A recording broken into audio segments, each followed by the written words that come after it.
آثیر نکاح قسط 58 تحریر گل۔ فضیلت نے میسج لکھا اور فون واپس دراز میں رکھا۔ انا جان کے آنے سے پہلے ہی رکھا تھا اور وہاں سے نکلی تھی۔ ازمیر کے کمرے میں آ کر بیٹھ گئی تھی۔ بس آپ یا ڈرائیور کو بھیج دیں میرے لیے تاکہ یہاں سے نکل سکوں۔ طلاق کا بعد میں سوچوں گی، ابھی یہاں سے نکلنا بہت ضروری ہے میرے لیے۔ وہ بڑبڑائی تھی، اس کا دل تیزی سے دھڑک رہا تھا۔ وہ کہہ رہی تھی کہ اگر وہ یہاں سے نکلے گی تو ڈرائیور وہاں موجود ہوتا کہ وہ بغیر ازمیر اور شاہ نواز کی نظروں میں آئے یہاں سے نکل بھی جائے۔ اسے یہاں سے ہر حال میں نکلنا ہے۔ وہ اٹھی اور بیڈ پر بیٹھ کر اپنی ساری کتابیں اور باقی چیزیں جو بیگ میں بکھری ہوئی تھی وہ بیگ میں ڈالنے لگی تھی۔ کر جاتی تھی اور نہ ہی آج لے کر جائے گی، تو اسے جو چیزیں چاہیے تھیں وہی رکھی تھی ہمیشہ کی طرح۔ بس دل میں ایک ڈر تھا کہ عافیہ نے میسج دیکھ لیا ہوگا اور ڈرائیور بھیج دیا ہوگا۔ ویسے تو پلوشے نے کل کا کہا تھا، لیکن اسے آج ہی نکلنا تھا کیونکہ ازمیر علی اسے دوپہر کو اپنے ساتھ لے کر جانے والا تھا، اور وہ لاہور میں کہاں لے کر جائے گی؟ وہاں تو وہ کبھی گئی بھی نہیں۔ دماغ سوچ کر پریشان ہوا تھا کہ کیا کرے۔ وہ اپنی ساری چیزیں واپس بیگ میں پیک کر کے فضیلت نے گہرا سانس لیا اور پھر آدھا گھنٹہ انتظار کرنے کے بعد وہ وہاں سے نکلنے کو تیار تھی۔ اس وقت صبح کی 11 کا تھا اور دوپہر کو وہ آنے والا تھا۔ اپنا بیگ اٹھاتی ہوئی باہر آئی، سیڑھیوں کے گرل سے نیچے جھانک کر دیکھا، نظر تو کوئی نہیں آ رہا ہے۔ جب سے آسیہ چڑیل گئی ہے، سکون ہی ہے پوری حویلی میں۔ وہ بڑبڑائی تھی اور زنان خانے میں کوئی نہیں تھا۔ وہ کچن میں جانا چاہتی تھی، اپنے جانے کا بتانا پڑتا تھا اور جانے دیتے تھے۔ فضیلت ایک قدم اٹھاتی، گھبراہٹ چہرے پر واضح تھی۔ وہ پریشانی سے کچن کی طرف گئی تھی۔ ایک ملازمہ نے اسے دیکھ کر کہا، ارے فضیلت، تم یہاں کیا کر رہی ہو؟ چھوٹے خان نے کہا نہیں تمہیں کہ ان کے کمرے میں ہی رہنا، اب تو تمہیں وہیں رہنا ہے۔ ہائے دیکھو ذرا، چھوٹے خان کو ہی پھنسا لیا ہے تم نے۔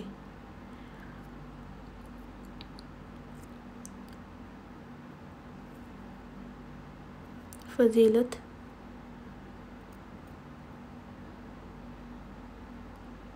نے ملازمہ کو ایک نظر دیکھ کر بغیر کوئی جواب دیے اپنے کمرے کی طرف بڑھی تھی۔ اس کی خاموشی سے جانے پر ملازمہ ہنسی تھی۔ فضیلت کسی کے ساتھ کھڑے ہو کر باتیں نہیں کر سکتی تھی، اس کے پاس اتنا وقت نہیں تھا۔ اتنا وقت کہاں تھا کہ وہ رکتی، لیکن اگر رکتی تو اس کا منہ ضرور توڑنے کا دل کیا تھا۔ وہ اپنے کمرے میں آئی، اپنی چادر بدلی اور ایک گرم چادر اپنے وجود سے لپیٹی۔ پھر کچھ دیر اور انتظار کرنے کے بعد وہ وہاں سے اسی دروازے کی طرف بڑھی تھی جہاں سے ملازمہ اپنے گھر والوں سے ملتی یا اپنے گھر جاتی تھی۔ فضیلت کافی دفعہ یہاں سے نکل چکی تھی، کبھی گھر جانے کے لیے یا کبھی یونیورسٹی جانے کے لیے۔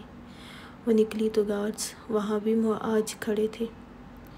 وہ بری طرح گھبرائی تھی کیونکہ گارڈز بدل دیے گئے تھے۔ کہاں جا رہی ہو تم باجی؟ ایک گارڈ نے تیز آواز میں پوچھا۔ فضیلت کے آگے بڑھتے قدم جم سے گئے تھے اور وہ گارڈ کو دیکھنے لگی۔ وہ بھی فضیلت کے خاموش رہنے پر اب فضیلت کو گھور رہا تھا۔ فضیلت نے خود کو سنبھالا اور کہا، یہاں ہی اپنے گھر جا رہی ہوں، ہر وقت ہی تو یہاں تو جاتی ہوں، پتہ نہیں ہے کیا آپ لوگوں کو۔ گارڈ نے اعتراف میں دیکھ کر کہا، لیکن تمہیں تو کوئی لینے نہیں آیا۔ فضیلت کو اس کے اتنے سوالوں کی امید نہیں تھی، دانت پر دانت جمائے بولی، مجھے لینے کوئی نہیں آتا، صرف ایک بابا ہے میرے، اور وہ بھی بیمار، اس لیے میں ہر دفعہ خود ہی جاتی ہوں۔ آپ نے پہلے تو کبھی نہیں روکا۔ اچھا چلے، میں انا جان کو بتاتی ہوں کہ آپ مجھے جانے نہیں دیا جا رہا ہے۔ گارڈ نے اس بات میں سر ہلاتے ہوئے کہا، ہاں، چھوٹے خان کا حکم ہے کہ ہم یہاں سے کسی کو بغیر تصدیق کے نہ نکلنے دیں، لیکن اگر تمہیں بڑی خانم نے بھیجا ہے تو تم جا سکتی ہو۔ فضیلت کا منہ بگڑ گیا تھا، یہاں بھی ازمیر علی کا حکم سن کر۔ یہ بھی اسی کی وجہ سے لگایا ہوگا کہ کہیں میں یہاں سے نکل نہ جاؤں، لیکن وہ اب ہر حال میں نکلنا چاہتی تھی۔ فضیلت نے کہا، اچھا، میں تو روز ہی جاتی ہوں۔ گارڈ نے کچھ پل اسے دیکھنے کے بعد کہا، ٹھیک ہے، جاؤ۔ فضیلت نے اس کی بات پر سکون کا گہرا سانس لیا تھا کہ وہ اسے جانے کا بول رہا ہے۔ فضیلت نے بھی جلدی سے اس بات میں سر ہلایا اور وہاں سے نکلی تھی، لیکن اسے کافی دور تک پیدل ہی جانا تھا، کیونکہ ہلکی ہلکی بارش ہو رہی تھی اور حویلی کے آس پاس کوئی سواری نہیں مل سکتی تھی۔ اسے یہاں سے کافی دور جانا پڑتا تھا، پھر کہیں کوئی سواری ملنی تھی۔ وہ بغیر رکے تیزی سے روانہ تھی۔ آدھا گھنٹہ اور چلنے کے بعد اسے سواری ملی تھی، اور اب اسے وہاں تک جانا تھا جہاں اس کے لیے ڈرائیور انتظار کر رہا تھا۔ دل میں ایک ڈر بھی تھا کہ کہیں راستے پر نہ ہو، پھر وہ کیا کرے گی؟ واپس تو کبھی نہیں جانا چاہتی تھی۔ آدھا گھنٹہ بعد وہ اسی جگہ پر تھی جہاں اس کے لیے ڈرائیور کھڑا ہوتا تھا، لیکن وہاں اس جگہ ڈرائیور نہیں تھا اور آس پاس کوئی تھا بھی نہیں۔ وہ بہت زیادہ گھبرائی تھی اور اکیلے کھڑے ہونے اور انتظار کرنے سے یہاں پہ دشمنی پاپیا پلیز ڈرائیور بھیج دیں، میرے پاس آخری موقع ہے۔ وہ وہاں کافی دیر کھڑی رہی لیکن ڈرائیور نہیں آیا تھا۔ فضیلت نے پریشانی کے مارے آنسو بہانے لگی تھی اور سوچ رہی تھی کہ واپس چلی جائے، کیونکہ یہاں اگر کوئی گزرتا بھی تو اوپر سے نیچے تک اس اکیلی لڑکی کو یہاں کھڑا دیکھتا تھا۔ ان نظروں سے ہی اب ڈرنے لگی تھی۔ اب تو بارش بھی تیز ہو گئی تھی اور ٹھنڈی ہوا بھی اس کے وجود سے ٹکرائی اسے کپکپانے پر مجبور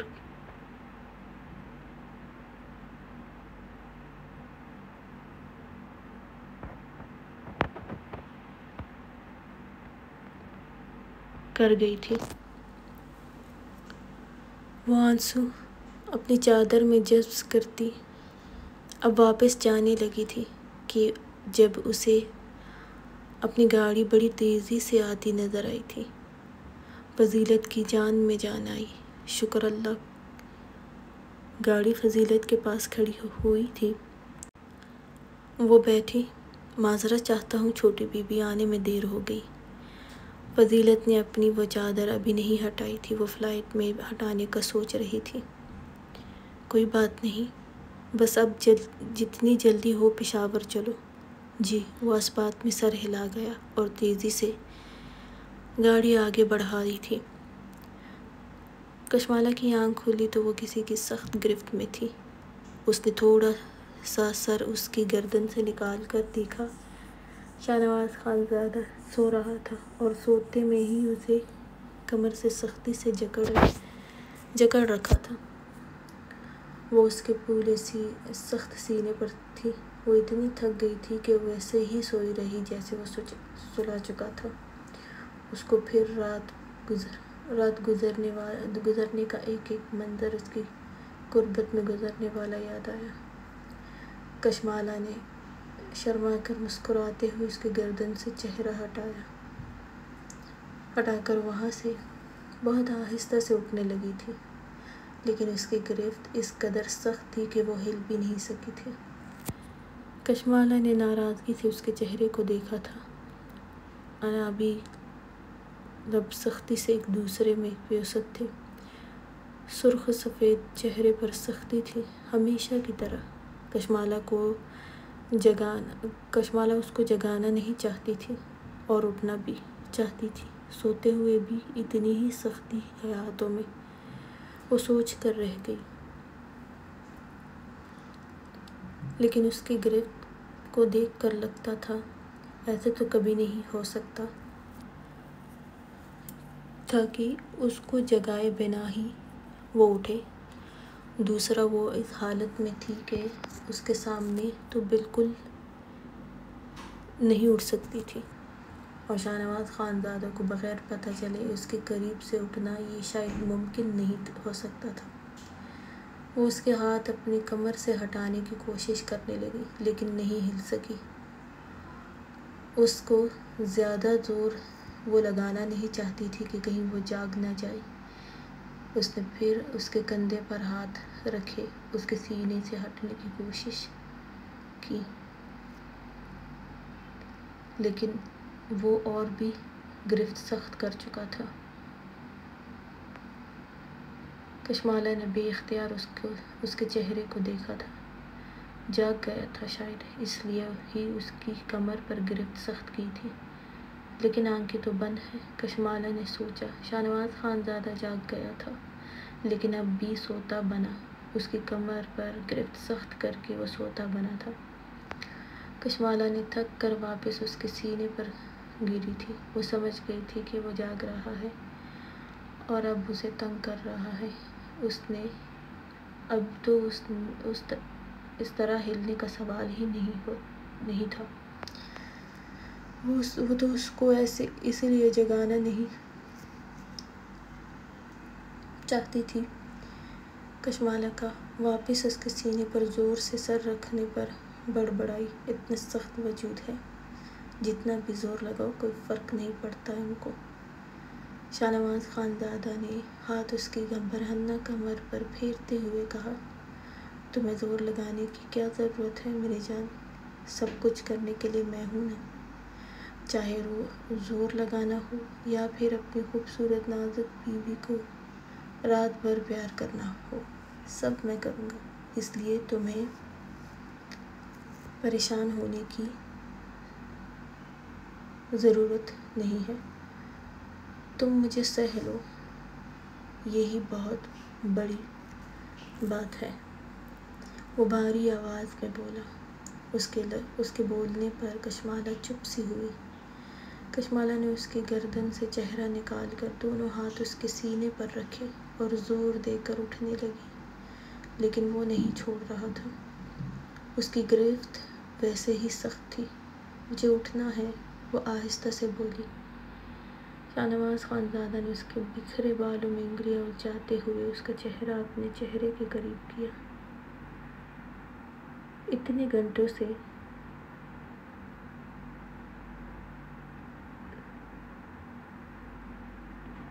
میرے سینے پر سکون کی نیند لینے کے بعد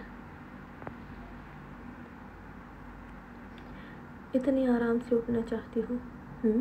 یہ تو بری بات ہے نا، اس کا کوئی مجھے بھی تو فائدہ ہونا چاہیے نا، وہ گمبھیر آواز میں اس کی آنکھوں میں دیکھتے ہوئے بولا تھا۔ کشمالہ اس کی سرخ سبز آنکھوں سے کنفیوز ہو رہی تھی۔ وہ نظریں جھکا گئی۔ مجھے آپ نے خود یہاں سلایا تھا، اس لیے کوئی بری بات نہیں ہے۔ اس کے جواب پر شاہنواز خانزادہ نے ایک آئی برو اچکا کر اسے دیکھا تھا۔ مطلب مزے سے نیند ہوتی ہے، اور جب میں نے اس کے بدلے میں کچھ لینا ہے تو دامن بچانے کا ارادہ ہے۔ تو میری نازک بیوی، میں ایسا تو کرنے نہیں دوں گا۔ اپنا حساب میں ہمیشہ برابر رکھتا ہوں۔ کشمالہ کو بھی اس سے بحث کرنا اچھا لگا تھا۔ سردار جی، کوئی حساب نہیں بنتا آپ کا میری طرف۔ اگر بنتا بھی ہے میں کیوں دوں؟ اس جگہ پر پوری دنیا میں صرف کشمالہ شاہنواز خانزادہ کا حق ہے، تو اس لیے میں نے اپنا حق لیا ہے، اور بلکہ ہمیشہ لوں گی۔ اور ویسے آپ ولیمے کے بعد کل آئے ہیں اور فون پر بات بھی نہیں کرتے تھے، اس لیے اب مجھے چھوڑیں، شاور لینا ہے۔ شاہنواز خانزادہ نے اس کے اتنے بولنے پر داد دینے والے انداز میں دیکھا تھا۔ یہ زبان کہاں سے لائی ہو اپنے ساتھ میری جان؟ ویسے مجھے لگا تھا رات بھر اتنا پیار دے دیا ہے کہ گلہ ختم ہو گیا ہوگا تمہارا۔ اور کیوں کرتا میں فون؟ تم نے اٹھانا تو تھا نہیں، اور پھر مجھے غصہ آنا تھا۔ شاہنواز خانزادہ نے ایک ہاتھ اس کی کمر پر پھیرتے ہوئے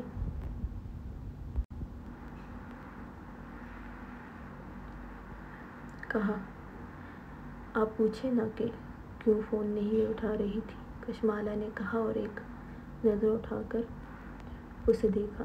اس کی نظروں سے اور ہاتھوں سے کنفیوز ہو کر جلدی سے واپس نظریں جھکائی۔ تو پھر مجھے اپنے طریقے سے پوچھنا ہے تم سے، ٹھیک ہے نا؟ وہ اس کے سر کو جھٹکا دیتے ہوئے اس کے لبوں پر قابض ہوا۔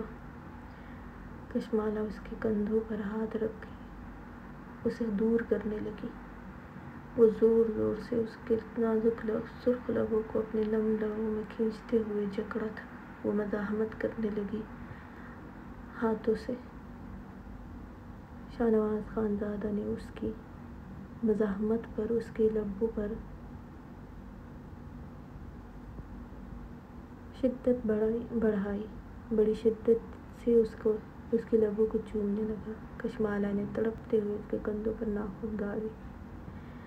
خانزادہ نے جنونی شدت اس کے نازک لبوں پر بکھیرنے لگا، کبھی اس کی زبان کو دانتوں میں لیتا اور کبھی اس کے نازک لبوں کو اپنی لبوں میں جکڑے شدت سے چوم رہا تھا۔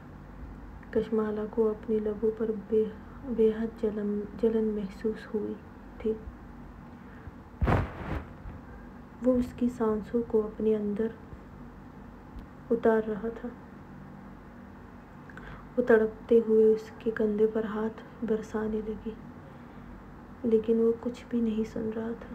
5 منٹ وہ کبھی سانس دیتا تو کبھی کھینچتا۔ اس کی اس شدت پر کشمالہ کے آنسو رواں ہوئے تھے۔ جیسے شاہنواز خانزادہ کو نمی اپنے چہرے پر محسوس ہوئی تو اس نے شدت سے اس کے لبوں کو دانتوں سے کھینچتے ہوئے آزاد کیا تھا۔ کشمالہ بری طرح سسکی تھی، شکوہ کن نظروں سے شاہنواز خانزادہ کو دیکھا تھا۔ وہ مسکرایا تھا۔ فون کیوں نہیں اٹھا رہی تھی میری جان؟ وہی بڑے پیار سے مسکراتے ہوئے پوچھنے لگا۔ کشمالہ نے کچھ نہیں کہا اور خاموش ہی رہی۔ شاہنواز خانزادہ نے کہا، لگتا ہے میرا یہ طریقہ تمہیں پسند نہیں آیا، چلو پھر سے۔ وہ اتنا بول کر پھر سے اس کے لبوں پر جھکنے لگا۔ کشمالہ نے گھبراتے ہوئے اس کے لبوں پر ہاتھ رکھا۔ اس طرح کون پوچھتا ہے؟ وہ نم آواز میں بولی تھی۔ شاہنواز خانزادہ نے اسے بیڈ پر گراتے ہوئے خود اس کے اوپر ہوا تھا۔ کشمالہ نے کمفرٹر اپنے سینے سے لگایا تھا۔ شاہنواز خانزادہ نے اس کے اطراف میں ہاتھ جماتے ہوئے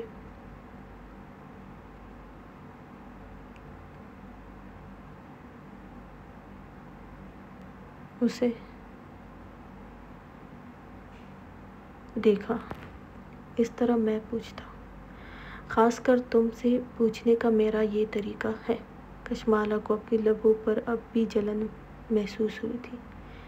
اس سے پہلے وہ پھر کچھ کہتا، کشمالہ نے کہا، میں اس لیے فون نہیں اٹھا رہی تھی کہ آپ کو میری یاد نہیں آتی۔ 3 دن بعد جب فری ہو جاتے ہیں تب یاد آتی ہے، اور میں ہر لمحے میں یاد کرتی ہوں۔ شاہنواز خانزادہ نے اس کے چہرے کے اطراف میں بکھرے بال ہاتھ بڑھا کر اس کے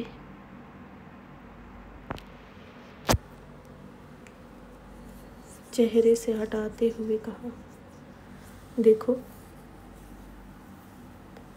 نا، بات نہیں کرتا ہوں، لیکن جب ملتا ہوں تو رات بھر اپنی شدتیں دیتا ہوں، اپنی باہوں میں جکڑے رکھتا ہوں، اپنے سینے پر سلاتا ہوں۔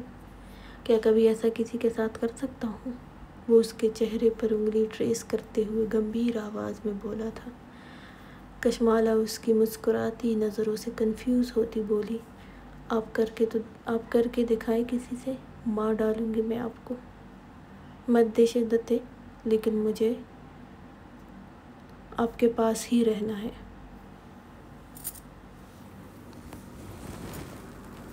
شاہنواز خانزادہ نے اس کے سرخ لبوں پر انگلی ٹریس کرتے ہوئے گردن تک آیا تھا۔ مار ڈالو گی مجھے؟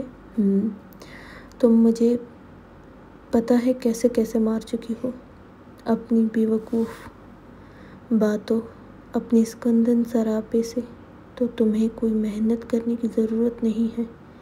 وہ سرگوشی میں بولا تھا، اس کی نظروں میں مدہوشی تھی۔ کشمالہ کے گلے میں گلٹی ابھری تھی، اس کے ہاتھ کی ہر حرکت سے وہ کنفیوز ہو رہی تھی، سانس گہری ہوئی تھی۔ خانزادہ نے اس کے ہاتھ کمفرٹر سے ہٹایا۔ کشمالہ نے گھبراتے ہوئے اسے دیکھا۔ وہ مسکراتے ہوئے بولا، اب تو ہر رات تمہارے ساتھ ہوگی۔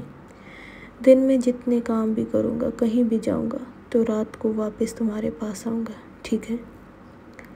تم جب چاہو مجھے فون کرنا۔ کشمالہ نے اس کے ہاتھ پر ہاتھ رکھا تھا، اس کے ہاتھوں کی بے باکی کو روکنے کے لیے۔ اس کے ہاتھ بے باکی سے اس کے وجود پر سفر کر رہے تھے۔ کشمالہ کا چہرہ شرم سے سرخ ہوا تھا۔ خانزادہ نے جھک کر اس کی گردن میں چہرہ چھپایا۔ کشمالہ نے زور سے آنکھیں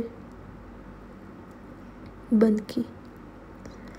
کشمالہ کو اس کے گیلے لبوں کا تپتا ہوا لمس اپنی گردن میں محسوس ہو رہا تھا۔ وہ جتنی شدتیں رات بکھیر چکا تھا، اس کی گردن اب اگر وہ شدت سے وہاں لب رکھتا۔ کشمالہ نے سسکتے ہوئے کہا، پلیز، رات سے یہاں درد ہو رہا ہے۔ وہ بہت آہستہ سے بولی تھی۔ شاہنواز خانزادہ نے اس کی گردن سے سر نکال کر اس کے چہرے کو دیکھا تھا، جہاں گھبراہٹ تھی۔ وہ جھک کر اس کے ماتھے پر نرمی سے لب رکھتا ہوا پیچھے ہوا۔ جانتا ہوں میری جان، صبح میں تنگ نہیں کروں گا، بس رات میری ہے۔ کشمالہ اس کے چہرے کی مسکراہٹ پر نظریں جھکا گئی تھی۔ چلو شاور لو اور پھر ناشتہ کرتے ہیں۔ کشمالہ نے آنکھیں کھول کر اسے دیکھا۔ وہ اس کے اوپر سے ہٹا تھا اور بیڈ سے اترا۔ کشمالہ نے گہری سانس لی اور اس کی پشت کو دیکھا۔ وہ سیاہ ٹراؤزر میں بنا شرٹ کے اس کا سخت سینہ۔ خانزادہ نے کشمالہ کی طرف دیکھا تھا۔ اس کے دیکھنے پر کشمالہ نے نظریں جھکائی تھیں اور گہری سانس لینے لگی۔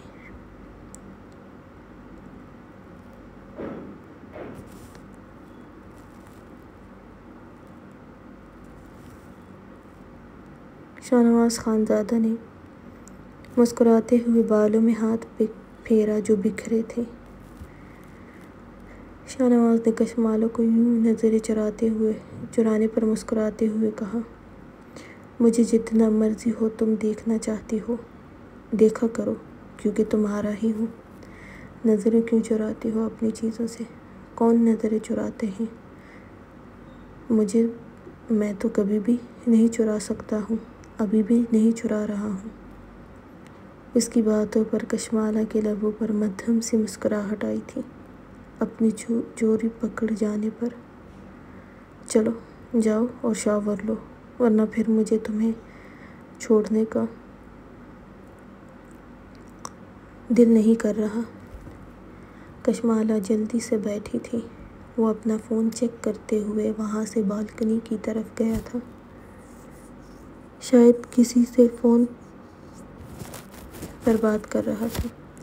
کشمالہ نے کمفرٹر کو اپنے وجود پر جکڑے ہی زمین پر پڑا شاہنواز خاندادہ کی شال پر پڑی تھی۔ وہ جھک کر اٹھا کر خود پر لیتی ایک نظر اس کو دیکھا، وہ باتوں میں مصروف تھا۔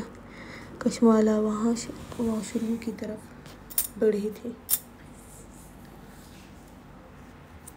نوشین کی آنکھ کھلی تو وہ کچھ پل تو ویسے ہی پڑی رہی۔ خلیفہ خان کی کولون کی مہک اسے اپنی سانسوں سے بھی زیادہ قریب محسوس ہو رہی تھی، اور اس کا ہاتھ اب بھی اس کے سر کے نیچے تھا، اور اس کی گہری گہری گرم سانسیں اسے اپنی پچھلی گردن پر محسوس ہو رہی تھی، جس کا مطلب تھا وہ اب بھی گہری نیند میں تھا۔ نوشین کچھ حیران بھی ہوئی تھی۔ پہلے تو ساری رات سوتا نہیں تھا، کام ہی کام تھا اس کی زندگی میں، لیکن جب سوتا تھا تو پھر بے خبر گہری نیند سوتا تھا۔ 5 منٹ لگتے تھے اسے سونے کے لیے۔ عجیب ہی ہے وہ، اس کے ہاتھ کو دیکھ کر دل کیا اس سخت ہاتھ کو چھو لے، لیکن دل میں خوف بھی تھا کہ اگر وہ جاگ گیا تو۔ لیکن وہ تو گہری نیند میں ہے۔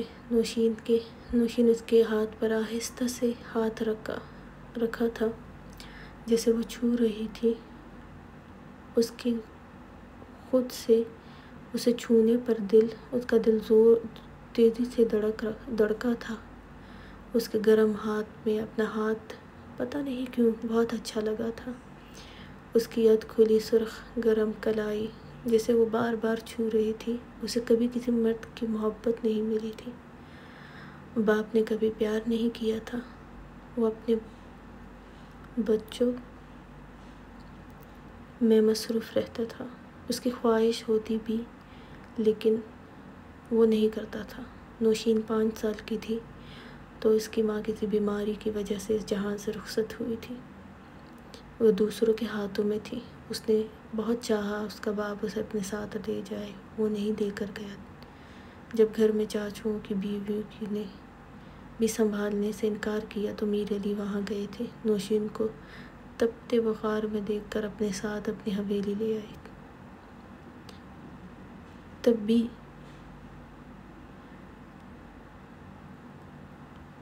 آسیہ نے بہت شور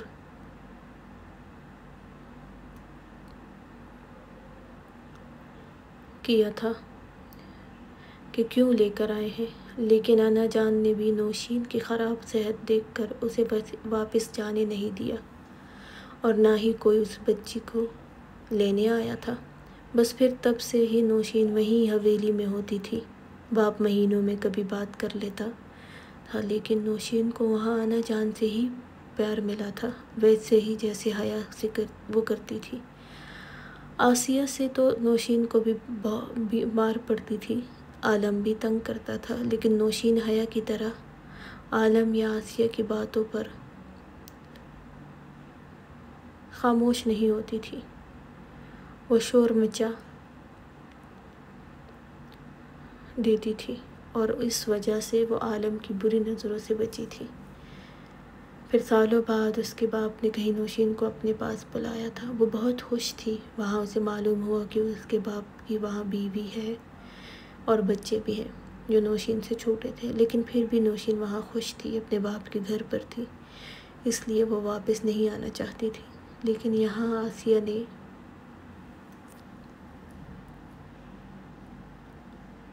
اس کی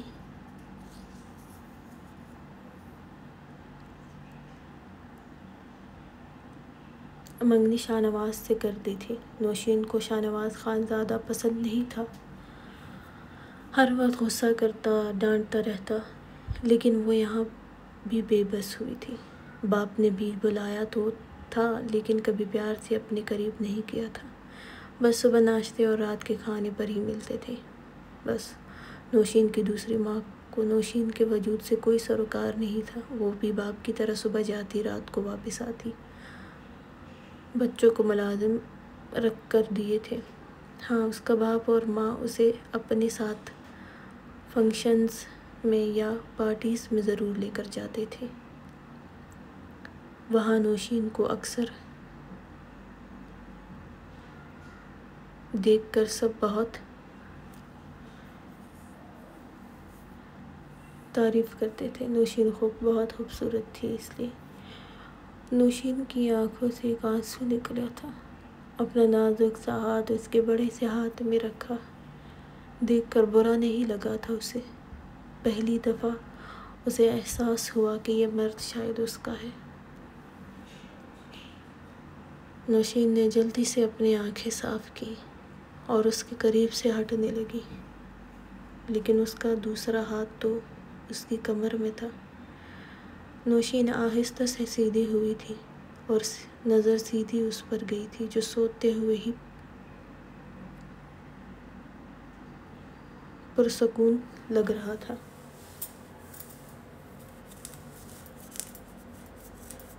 بند آنکھوں کو دیکھ کر گھبراہٹ بھی نہیں ہو رہی تھی نوشین کو، اور شاید یہ پہلی دفعہ تھا کہ وہ بنا گھبرائے ہی اسے دیکھ رہی تھی۔ اس کے سرخ سفید چہرے کو دیکھ رہی تھی، اس کا ستون ناک جہاں ہر وقت غصہ ہی رہتا تھا۔ بکھرے بال۔ نوشین نے گہری سانس لی اور اس کا ہاتھ اپنی کمر سے ہٹانے کی کوشش کرنے لگی۔ آہستہ سے اس کا ہاتھ اپنے پیٹ سے ہٹایا اور وہ بیڈ پر دونوں ہاتھ جماتے ہوئے خود بھی اٹھ گئی تھی اور آہستہ سے اس سے دور ہوتی جب اچانک اس نے اسے بازو سے واپس پکڑا اور ویسے ہی گرایا تھا۔ نوشین اچھلی تھی اس اچانک حرکت پر، بے اختیار نظر اٹھا کر خلیفہ خان کو دیکھا۔ وہ نیلی سرخ آنکھوں سے اسے گھور رہا تھا۔ نوشین نے گھبراتے ہوئے اس کو دیکھ کر نظریں جھکائی تھی، کیونکہ وہ بنا دوپٹے کے کہاں جا رہی ہو؟ وہ بھاری آواز میں بولا۔ مجھے واش روم جانا ہے، نوشین نے آہستہ سے کہا۔ خلیفہ خان کچھ لمحے اسے دیکھنے کے بعد بولا، پوچھو گی نہیں رات کیسے گزری میری؟ وہ نظریں نوشین کے چہرے پر جمائے بولا۔ نوشین کی پلکیں کپ کپا رہی تھی۔ نوشین نے دھوپ نگلتے ہوئے ایک نظر اسے دیکھ کر نفی میں سر ہلایا۔ خلیفہ خان نے اس کو گھور کر دیکھا۔ کیوں؟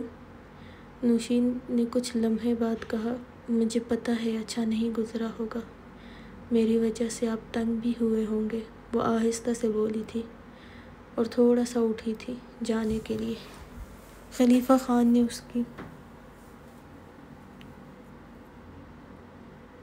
اس کے بالوں میں ہاتھ الجھائے، سیدھا ہوتے ہوئے ایک جھٹکے سے اس کا چہرہ اپنے بالکل قریب کیا اور بولا، جب تک میں نہ بولوں کہ میری رات کیسی گزری تم کیسے کہہ سکتی ہو کہ بری؟ تمہیں کچھ زیادہ شوق نہیں خود کو برا ثابت کرنے کا؟ وہ بھاری لہجے میں بولا تھا۔ نوشین نے ہاتھ اس کے سینے پر رکھتے ہوئے خود کو اس پر گرنے سے بچانے کی کوشش کی، پھر بولی، تو کیسے گزری رات آپ کی؟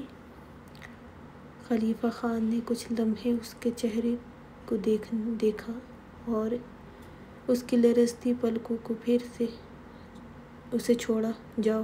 نوشین کچھ حیران ہو کر اسے دیکھتی رہی، جو خود ہی پوچھ رہا تھا اور اب کہہ رہا ہے جاؤ۔ نوشین بھی جلدی سے وہاں سے ہٹی تھی، لیکن اس کے جواب نہ دینے پر غصہ بھی آیا۔ وہ اٹھی تو خلیفہ خان واپس الٹے منہ لیٹ گیا۔ نظر اس کی پشت پر لہراتی اس کی چوٹی پر تھی۔ وہ واش روم میں گئی تو خلیفہ خان نے پھر سے آنکھیں بند کر لی۔ شادین خانزادہ نے پورا دن حیا کے ساتھ گزارا تھا، اس کا خیال رکھا تھا، اور آج اس نے جانا تھا ہسپتال۔ وہ تیار ہو رہا تھا اپنے کمرے میں اور حیا اس کی مدد کر رہی تھی۔ شادین خانزادہ نے اس کے ہاتھ سے اپنی گھڑی لیتے ہوئے کہا، تم نیچے ہی رہنا اپنے کمرے میں، شام کو میں جلدی آ جاؤں گا، پھر تمہیں اپنے ساتھ لے آؤں گا، ٹھیک ہے نا؟ یا پھر میں بھی نیچے تمہارے ساتھ ہی رہتا ہوں جب تک تمہاری ڈلیوری نہیں ہو جاتی۔ میں نہیں چاہتا تم سیڑھیوں پر اوپر نیچے ہوتی رہو۔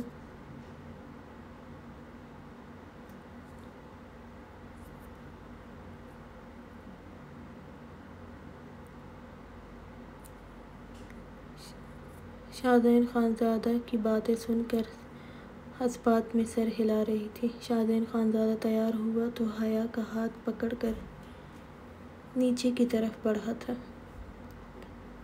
ناشتہ اس نے کرنا نہیں تھا، اس لیے داخلی دروازے کے قریب پہنچ کر وہ حیا کے سر کے پیچھے ہاتھ رکھتا ہوا اس کے ماتھے پر لب رکھتے ہوئے پیچھے ہوا تھا۔ دیکھو میری جان، اپنا خیال رکھنا یار، ان سیڑھیوں کی وجہ سے اب پریشان ہی رہوں گا میں، کیونکہ تم نے تو میری نہیں سننی، لیکن تمہارا سیڑھیاں چڑھنا ہمارے بچے کے لیے ٹھیک نہیں ہے، اس لیے میں نیچے شفٹ ہو رہا ہوں تمہارے کمرے میں۔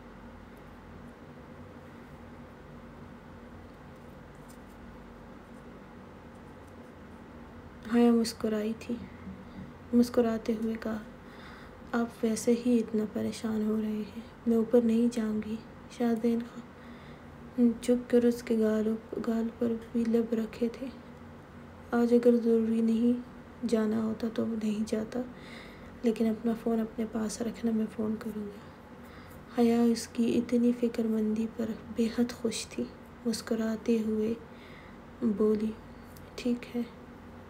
شادین خانزادہ نے ایک دفعہ پھر سے جھک کر اس کے ماتھے پر لب رکھے اور مسکراتے ہوئے باہر کی طرف بڑھا تھا۔ حیا بھی